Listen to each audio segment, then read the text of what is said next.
Welcome to On Scene with GoJoe Patrol, the podcast where community safety meets real stories from the street.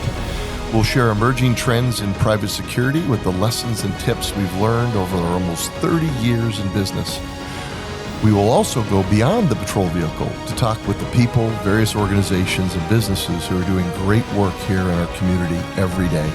I'm your host, Harry Sladich. Now, let's get on scene. All right, well, welcome. Welcome to On Scene with GoJoe Patrol. Emilie Cameron with the Downtown Spokane Partnership and Bid. Thanks for taking time out of your day to come talk to us today. Thank you for having me. Absolutely. And you joined us here in Spokane in May of 2022. I noticed that tomorrow is your 4th anniversary. It is. So happy 4th anniversary. Thank you. That's right. Time flies when you're having fun, right? It really is hard to believe it's been 4 years. I thought that too. I was looking up stuff and researching some things for our conversation today. And I said, it shows that it's your 4th anniversary tomorrow. And I said, wow, it seems like you just got here. There are days it feels like that, and there are other days it feels like I've been here for 40 years. Yes. So, and that's a good thing too. Yes, I know the feeling. Well, I always do a little research on everyone. I've known you for those 4 years that you've been here, kind of various situations. GoJoe Patrol has worked closely with you and your team and your security ambassadors. But what I liked when I kind of dove into your early life and education was your first job as a courtesy clerk for Safeway. I love that. Did you put the heavy items on the bottom and then the bread on top? Were you? So I was a courtesy clerk so long ago that they used to actually have you drive to the district office to take a full day course in how to properly bag groceries. So to this day, I still bag my own groceries when I go to the grocery store because I am very particular, boxes on the side, heavy items, bread always on top. Yes. You just kind of say, let me take over there. Let me have and that. I'd still like to think I'm even faster. Yes. I went on to be a checker as well. Yeah, I saw that. And yeah. you really went into the full immersion of retail, which was interesting when I read that because, I don't think people understand that the grocery business is a science. They really know what they're doing. They know how to put things where they're supposed to be and how to look. And so I was curious as to, that training that you had before you left and then graduated from UC Davis. What did you take away from that Safeway experience and the training and that retail that you're using today? What translated? Well, you're right. It's a science. In grocery in particular, the profit margins are small. And so it's really about being strategic in place where you place items, how you place items, in particular, staffing. So how you optimize staffing based on busy times. I think they still do it, but we also had secret shoppers. And that was a really big deal for us. And those scores were really what we lived and died by. And so it was really important. You never knew who that secret shopper was, which meant you always had to be on your game. Customer first, get the job done, do it well, make sure those shelves are stocked. And so it was a balance between people, things. You wanted to make sure you had the right inventory on the shelves. And also you wanted your store to look good. You took pride in how your store looked. I had the opportunity not just to work in several different stores, but as I was in the retail leadership program at Safeway, I was able to be in various different stores. Some were very focused on travel in the Truckee area in California to the Bay Area and everywhere in between. Oh, that's interesting. Yeah. Some were good geographically, neighborhoods, it's some different. weren't, and so it gave us a good opportunity to see, but always the foundation stayed the same, which has kind of been really applicable now in the downtown world of, you want to be safe, you want to be welcoming, you want to be clean. And so very similar strategy there. And for me, it taught me a lot. I was able to also, I was in my early 20s at the time in the leadership course. And so being able to apply that moving forward, to be 25 and have 200 employees and doing $10 million a week in sales is a lot, but it taught me a lot. And I was able to translate that as I moved into, the world of public affairs and communications, and then fast forward into the world of downtown or what we call urban place management. Yeah. I've not been shy about telling you and others that I'm a big fan of what you've done. I've been involved in Spokane literally for 40 years. I've been on every board there is. I was the CEO of Visit Spokane, worked closely with my friend Marty Dickinson, who was in your position at the time. Rich Hadley was at Greater Spokane Incorporated. I've seen it done poorly, and I've seen it done well, and I think you're doing it very, very well. When I was reading about your background and then how you went into the public affairs, the political strategist, you went into marketing. It really made sense to me that no wonder she's good at that, because all those things, at least in my life, all those things led up to this, Yep. right? So, as funny as you'd think starting at Safeway and the retail component would play a role in this, that's what made me think about that, because I know what they do and what they train. In the hotel business, I still carry a lot of that stuff into my business. So, Yep. but when you went into the political strategy, you're dealing right now with a bunch of people that want you to do something different. So you've got ratepayers, you've got the business owners, you've got the customers, you've got partners, you've got the city. There are a lot of plates in the air. And when I was reading your background, I thought, no wonder she handles that well. It's not easy, but you handle that well. So tell me about your time with Donna Lucas in the political strategy in I was really California. fortunate. So I was working at Safeway at the time, and this is in Sacramento, California, in Sacramento, by the way. yeah. Yep. So, and I was looking to get into the world of, I graduated with a history degree, but a lot of experience, and took a lot of classes in political science and marketing, and minored in communications. So she had an opening. She was launching a firm and had an opening as an executive assistant, and thought, it was a pay cut, don't get me wrong, but I thought this would be a good time. If I'm going to dip my toe in the water, let's try it now, or not. Okay. And so I was really fortunate that she took a chance on me. And because it was a small firm, had the opportunity to really soak up a lot. I learned a lot. I was for about a year the executive assistant, and then moved into an account assistant and onward, and had a really good group of clients to cut my teeth on. And who would a client be of that firm? We firm? worked on, everyone from a professional sports team that owned a team in Sacramento at the time, to statewide clients who had issues that were very based in the state capital, which is in Sacramento. Mm-hmm. But really, my big client that I worked on at the time was rolling out an education campaign around the Affordable Care Act for businesses. So actually created something called the Health Law Guide for Business. And the intent was to help educate small businesses about how to take advantage of the opportunities within the Affordable Care Act as that was being rolled out. And really what that taught me was how important it was that you share information where people need to receive it. So the expectation that people would just come to us for the information, we really had to make information understandable, digestible, and meet people where they were. And that taught me a lot about what are the individual motivations? How do you speak to the business community? What do they need, especially small business owners? They're just trying to keep their head above water. Yes. And then the opportunity to leverage partnerships. It doesn't have to just be one source of information. And in particular, how are we incorporating partnerships with different community members, in particular representatives of historically marginalized communities, and building kind of the cross-cultural partnerships, cross-industry partnerships to be comprehensive. And that's really, I think, served me well in the role of running a downtown. Oh, absolutely. I mean, you talk about the intersection of culture, commerce, life. It is in a downtown. And so understanding and appreciating how each of those pieces fit together, we always say to weave that urban fabric, that really has served me well. And I think, each experience I've had, my career has taken lots of twists and turns. Who would have, guessed that I'd be where I am today? But each experience I've had has taught me so much and has given me the opportunity, even entering the downtown world.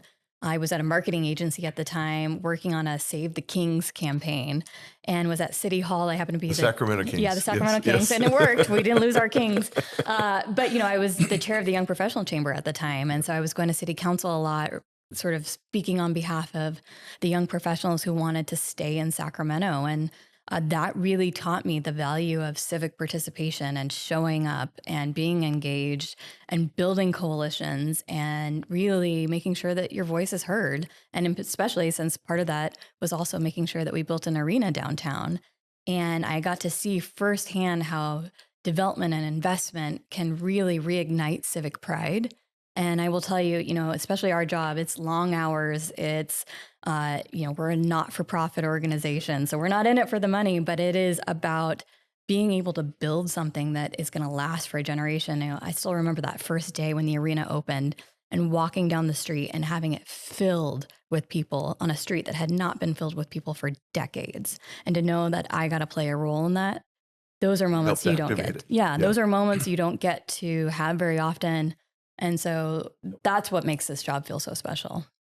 Well, it's because my little investigation in your background, I was smiling because it all made sense to me, and then you being at the Downtown Partnership for Sacramento, and then coming here, and then the certifications that you get and the destinations are certified. So your leadership and place management, that certification, that's not easy to get. For those folks that don't know about these certifications, you have to meet certain criteria and thresholds. And if you don't, there's lots of cities and individuals that apply for this and they don't get it. But the fact that you're there as well was great. I wanted to kind of encapsulate. I said, tell me about Emilie Cameron, in the old AI. And it said, Cameron's leadership is defined by aggressive approach to civic advocacy, a post-pandemic economic recovery strategy. Her public policy platform focuses heavily on public safety, structural defense of the business core, while her upcoming economic goals emphasize urban density, place activation, and transportation metrics. And, I thought, wow, that's a pretty good summation of what you do. Because if you think about all the things that you're weighing in on, I think that all fits. I mean, you've always been a big advocate. A vibrant downtown is a healthy downtown. You were critical in pushing that Prop 1 got put through. And thankfully, the mayor and the city council went ahead and said, we agree. And they did that. I mean, it's a great first step. But, when you see that and you think, okay, you had to do public speaking, you had to understand, what's going on in Olympia, you had to understand what the ratepayers wanted, you had to understand what the people, and so it was funny when I read your background, that no wonder she navigated that. I'm not saying it's easy, because by no means is it easy, but it's there. Tell me about PUMA, which is Progressive Urban Management Associates. And it's a modernization of the bid. So is it saying we've done this way for so long, there's a new way to do it, or what is that? Yeah, well, it's taking a step back. What is a BID, or business improvement district? And in Washington, there's lots of different names for them. I think the formal, RCW state code name is a parking and business improvement area. So if you're in Seattle, they call them BIAs, or even the downtown one is called a metropolitan improvement district. We call it a business improvement district here. That's kind of a national term. There are over 1,000 business improvement districts in the United States, over 4,000 globally. This is an economic development model. The first one was in Toronto, Canada, and our bid was created in the late 90s at the same time that many large cities were creating similar tools. Denver, Chicago, Philadelphia, Sacramento, where I'm from, all created in the late 90s at a time when, frankly, downtowns weren't doing well. In the 90s, downtowns were really seeing suburban flight. Blight was growing in downtowns, and this was a tool for property owners and tenants to come together and assess themselves in addition to the normal taxes that they pay for additional enhanced services in the geographic area. And I think that's important because it's kind of like a tax, but it's also really not. This is a special assessment for a special purpose. And it can be undone. It can be. It can be undone. I think the value is so visible, and I would argue in downtown Spokane is probably one of the best visible examples of what a business improvement district can do. When you're north of the railroad viaduct in downtown, it's very different than when you're south, and that is the boundary line. 80 blocks, right? You have 80 blocks? Yeah, just over 80 blocks. And so it was formed in the late 90s. And again, it's to enhance. So the city baseline services stay the same, but this is providing an additional level of service. The foundation is clean and safe. So we have a team that works 7 days a week, sweeping sidewalks, power washing, removing snow from crosswalk ramps. They abate graffiti, pick up litter, dumping, those extra service items that might take 2, 3, 4 days or weeks sometimes when you report it to a 311. The property owners and the tenants are paying for that additional level of service to happen 48 hours or less. Yes. We also have security and hospitality ambassadors who 7 days a week, they are patrolling downtown and they are providing a variety of services, everything from being a visible eyes and ears, presence on the street to providing hospitality services. They often help people find their cars that they can't remember where they parked or give recommendations where to eat. But they're also addressing issues. If someone is obstructing a sidewalk or blocking access to a business, they will interact with someone. And oftentimes they are sometimes that first interaction point with the unhoused and navigating them towards services, supports, something that is better than being on the street, because that is not how someone is going to get healthy. That is not how someone is going to get better. It's an improvement both for the physical space as well as for the individual. I think it's important to acknowledge that the team does not have authority. They're not law enforcement. They're not arresting anyone, detaining anyone, but they're interacting and they're really, and again, sometimes, our team has come across overdoses. They've saved people from overdose. Sometimes they haven't. And that has a really real impact. And it also gives us a really unique insight into what's happening day in and day out in our downtown, in our public spaces. And I think that's important. We are responsible for maintaining public spaces. So we work on sidewalks, alleyways, plazas, that kind of thing. And the city still has their, city-owned property, and private property owners still maintain theirs. What's different about a bid is, so the foundation is clean and safe. And then on top of that, the next pillar is our economic vitality pillar. So supporting business, the reason you create a business improvement district is to foster economic vitality. End of the day, this is about creating an economic engine, feeding that engine, growing that engine. Downtown has a higher retail sales per square mile, higher property assessed value and property taxes per square mile.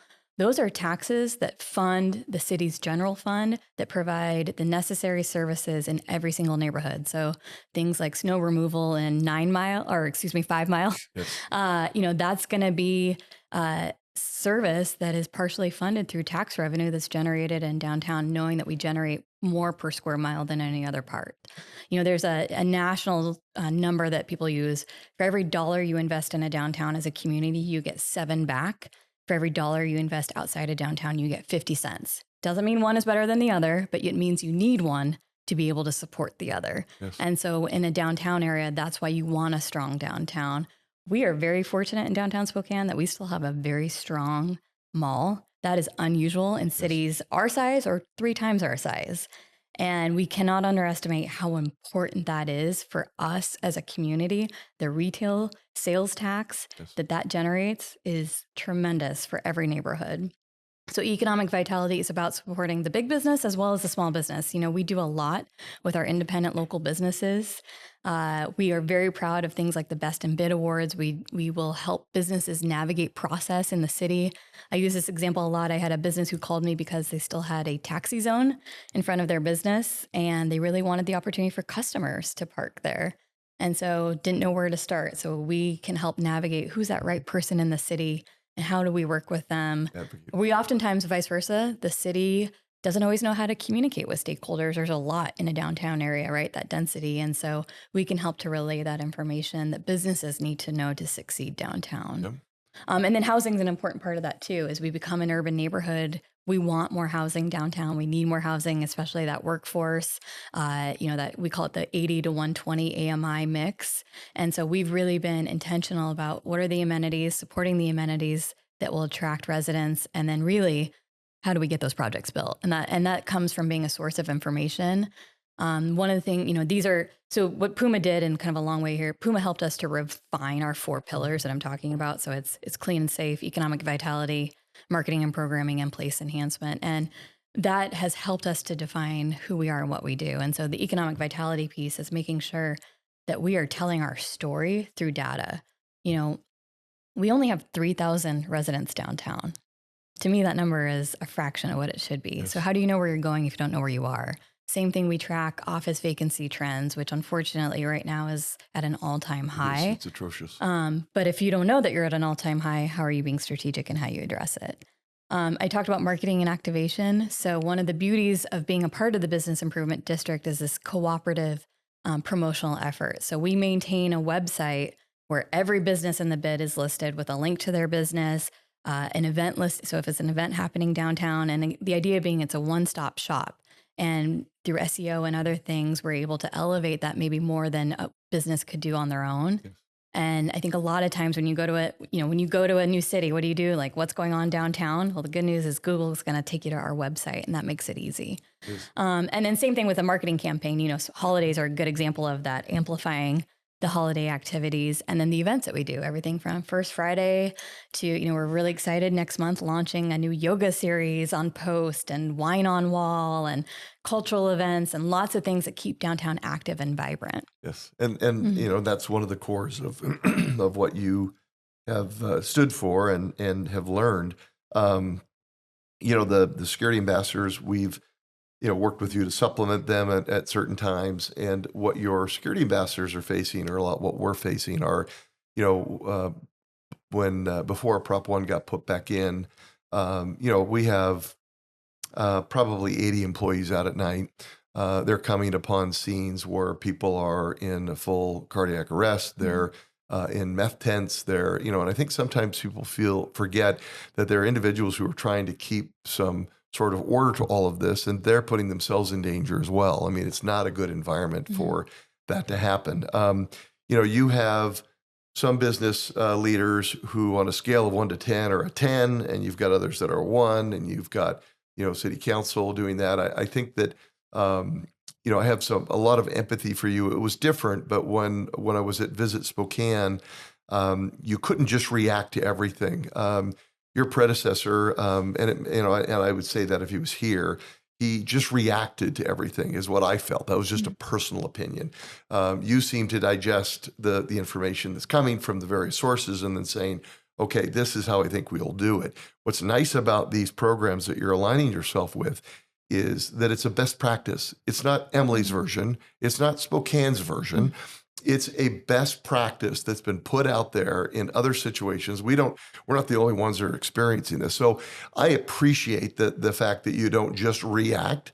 Maybe some people say you don't respond fast enough, but you're processing it and you're putting it through these filters to say, what's the best way forward? I mean, you've never been really called any derogatory remarks that I've heard, other than a pain in the That's ass, good. which is a good thing, because being a pain in the ass means that you're still doing your job. What's the idea of compromise is that everyone walks away a little if everyone's dissatisfied. unhappy, I think that people need to be reminded that the things that you're deploying and the tactics and the strategies are all based off of models that have been proven out. And that's a good point. I mean, so Puma, who you mentioned, and that was a group that we brought in 2023 to take a look at our operations and measure them against, industry standards and best practices. I mentioned there's 1,000 similar organizations across the country.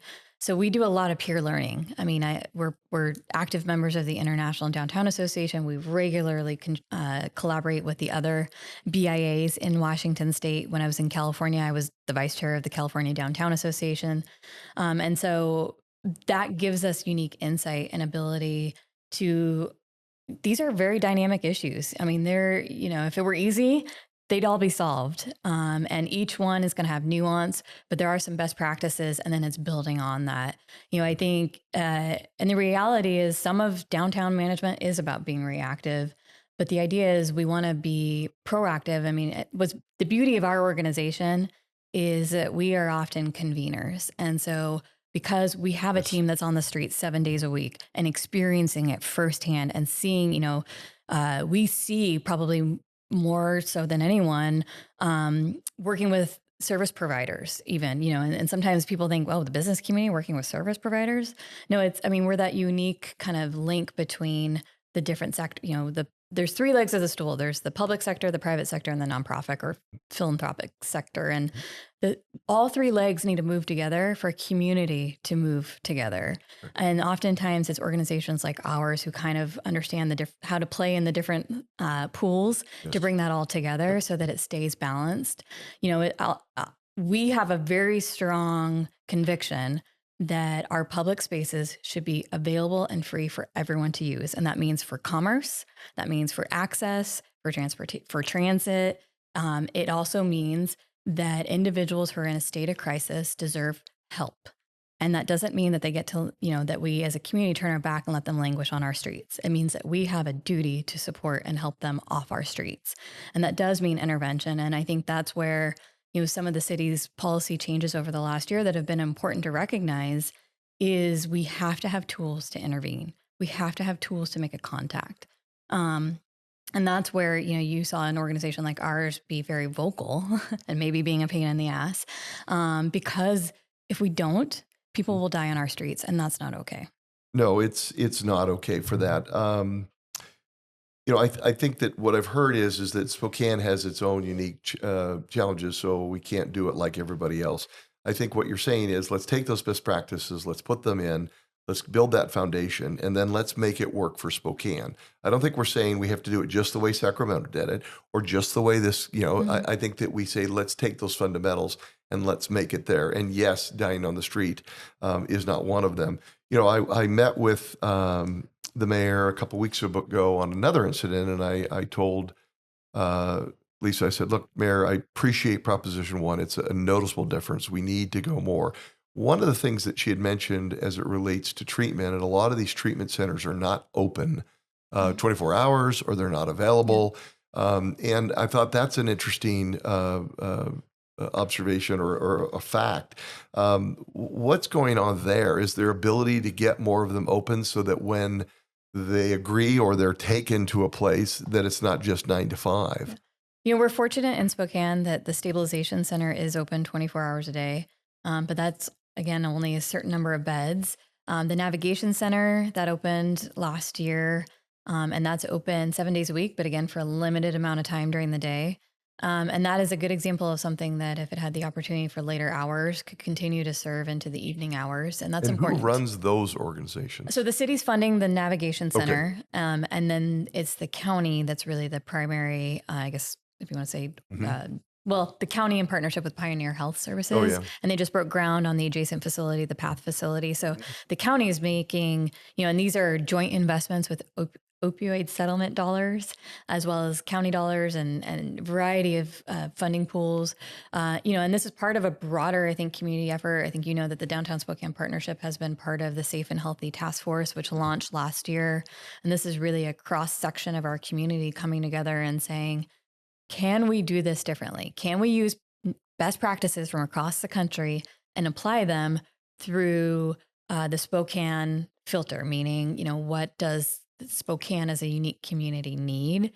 I'm really encouraged. This was a group, 44 members of the task force, everyone from, law enforcement, health providers, government, to also members of our community, from the business community, as well as individuals who have lived experience, who have been part of the system, as well as victims of crime. This is a really broad section of our community coming together to bring very unique experiences, but also say it's time to come together so that we can build a comprehensive plan to address how we keep our community safe and how we keep it healthy.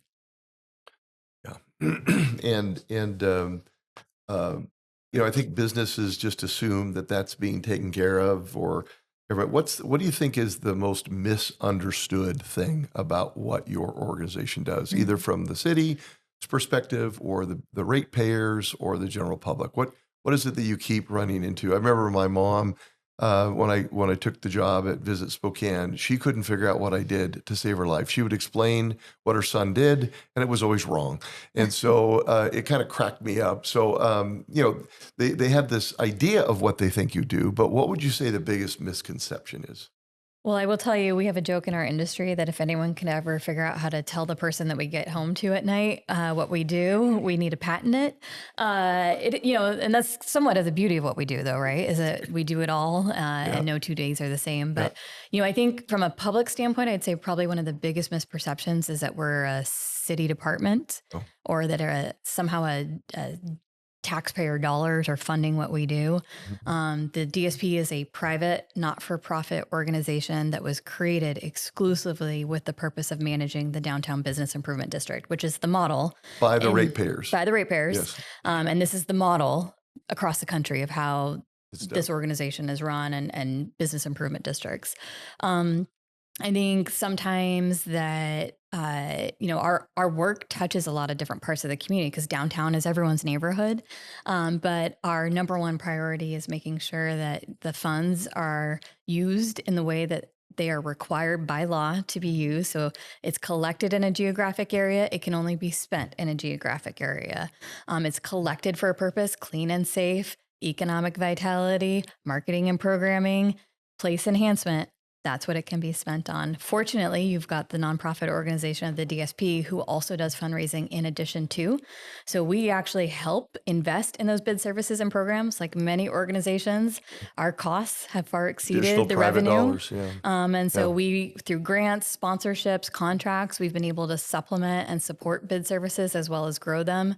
The DSP is active in education and advocacy around the policy issues that affect the health of downtown. That is funded exclusively through the nonprofit fundraising and not the bid.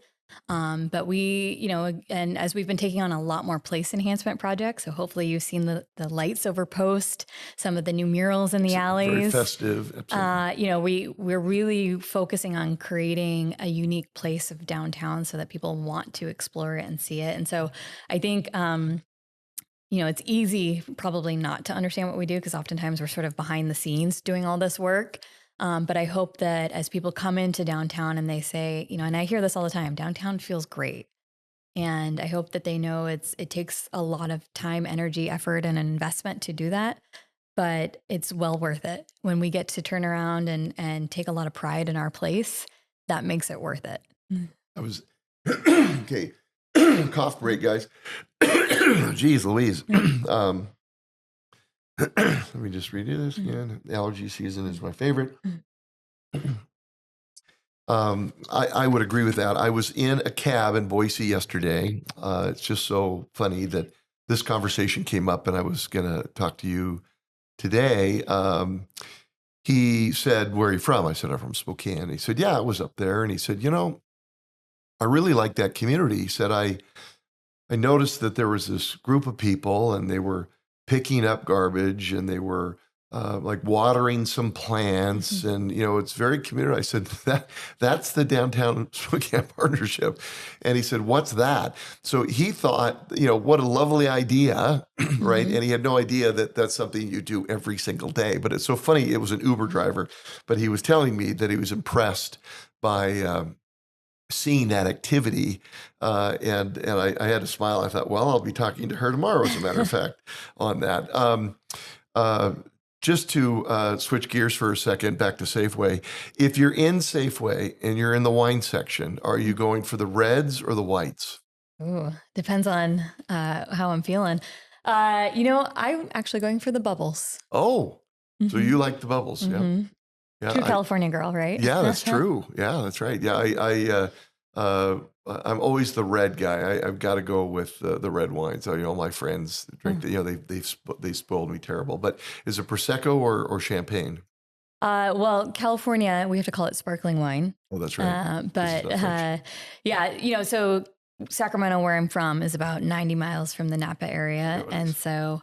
Had a chance to frequently go down and do wine tastings, and there's still some actual wine caves where some of the sparkling wines are created. So, but I am learning as I've been wine tasting in the Washington area that we have some pretty good stuff up here too. We have some pretty stellar stuff. The foot traffic, the activation. The housing. The housing is a little bit harder, but that advocacy is great. But the activation downtown, I think that when people see all of that fun and car shows down there or yoga, I think it starts to dispel Spokanites and the surrounding areas are elephants when it comes to memory. It's dangerous to go downtown. I'm not going to go downtown. And I think that the more often you have those types of events, it dispels that. It says, oh, it is a nice place to be down here. It is to do, but that's not easy to pull off either. So how do you, with the staff that you have and the budget that you have, how do you pull those off? I think part of it is just having a really dedicated, mission-driven staff. Spokane is a little bit of a tale of two cities. We have, in my opinion, one of the best downtowns in the country, hands I would down. agree. I would measure us next to any downtown 2-3 times our weight. I always say we punch above our weight. Our downtown is beautiful. When I came here for my interview and I walked through that park, I mean, you got me, right? I got to do this. And I hear about that every time someone comes to Spokane for the first time. They tell me about what an incredible experience it is. And we have so much that, it can be easy to sometimes take for granted, but it is a special place. And I think for us, it's because we're so passionate about it, it makes it easy to celebrate, and we have something that we do every week. We call What's Good This Week. We even send press releases about good news. And so part of it is to help dispel some of the perception, and downtown, like many downtowns across the country, we had a challenging couple of years. The pandemic was tough as people left their offices and events stopped and people just were not, the only activity that was left was negative activity.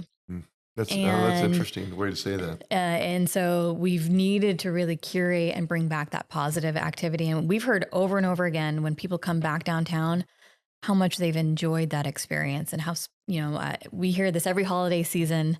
I haven't been downtown in years and this was great. And so we want to celebrate that. Are there still pockets of challenges? Yes. And let's be very real about that. And every experience matters, both positive and negative.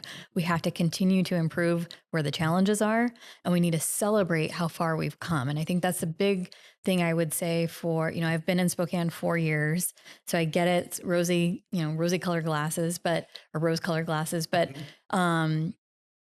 take pride in what this city, what this region has invested in. I mean, when I hear about the stories of Expo 74 50 years ago and how Spokane came together to create Expo, be the smallest city to host the World's Fair, and how far we've come since then. It was just recently, so DSP celebrating 30 years, of formation and the downtown bid, and was chatting with some of the property and business owners that were behind creating the bid a couple of weeks ago. Yeah.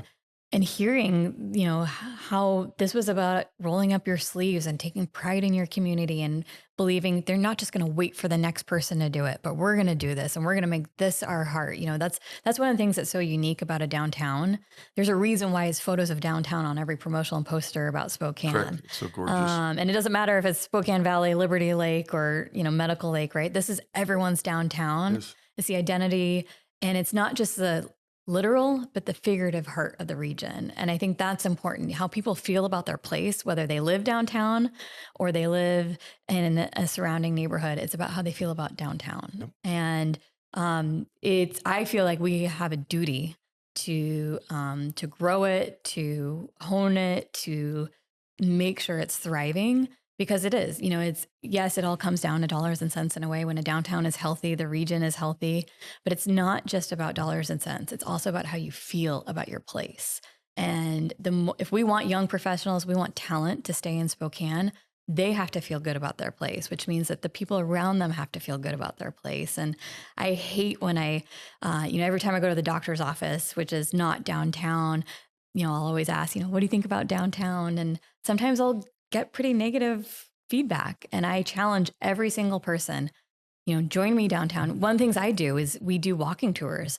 If someone wants to know about downtown, please reach out to me and I'm happy to take you on a tour because we have such an incredible place. And, we can't forget that and we have to celebrate it, and every single person should be championing it. I think that's the challenge I would have for everyone. It's so easy. I mean, we all know this. It is so easy to look at a glass half empty. Let's look at that glass as half full.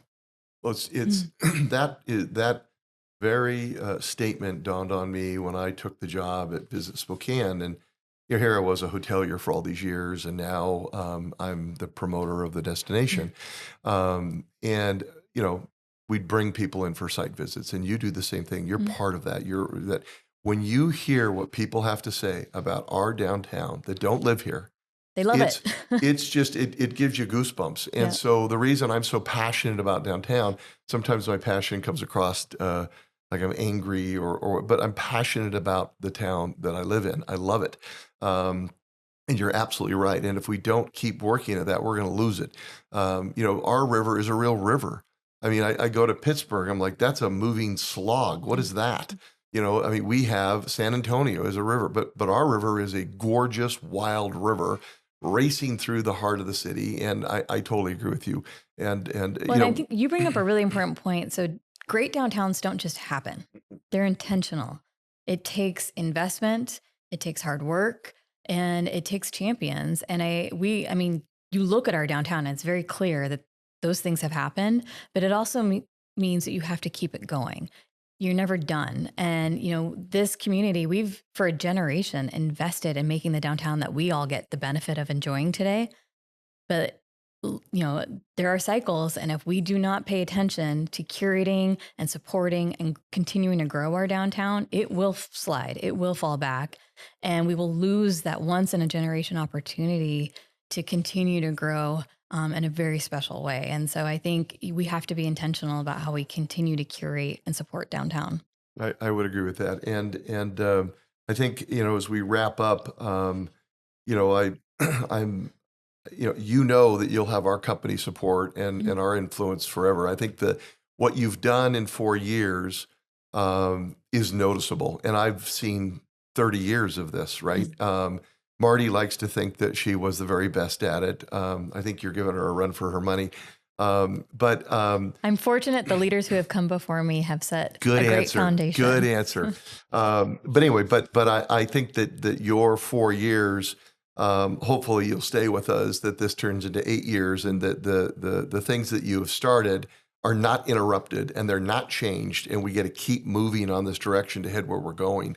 And I think anything other than that would be a terrible mistake. The business community needs to make sure that they support you to do that for sure.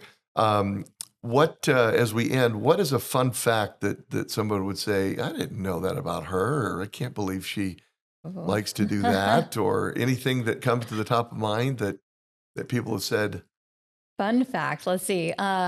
So this year I finally got back into running. So actually, here's my fun fact. I just attended or ran, I guess, my 5th Bloomsday run. So I have not missed Bloomsday from the day. It was my first day in Spokane was the run, and I've been to every one since. So I'm going to continue to try to keep that on trend, right? That's good. I mean, I'll tell you, that is a commitment to run. I mean, people ask me if I run, and I said only when I'm being chased. Yeah. But again, that goes back to you're really living what you're. I love it here. preaching. I mean, Spokane is a great community. There's a reason why people want to move here, why they want to live here. This really is a great place to live. And again, kind of like downtown, you can't take it for granted, right? I mean, but this idea of, you can be downtown and then you can also be on the top of a mountain in a matter of minutes. I mean, there aren't a lot of places to let you do that. Nope. And so this is a very special place. We are so fortunate that we don't have to drive 300 miles to take advantage of all the great amenities in a downtown. Yep. We have great shows that are coming, right, because of the PFD and the arena. And so we get to have great things. This summer, there'll be a music festival. We get to see, I know I'm a big fan of watching the Indians games and going to the soccer games. And so, Yep. no matter what personally speaks to you, you get to enjoy it here and have a great quality of life. And I'm really encouraged by being here, and I want to continue to be a part of it. And, that's one of the best things about Spokane is, it's not a city that's too big that you can't make a difference. And it's not a city too small that you don't get to enjoy some of the amenities that you get in a bigger experience. So, That's right.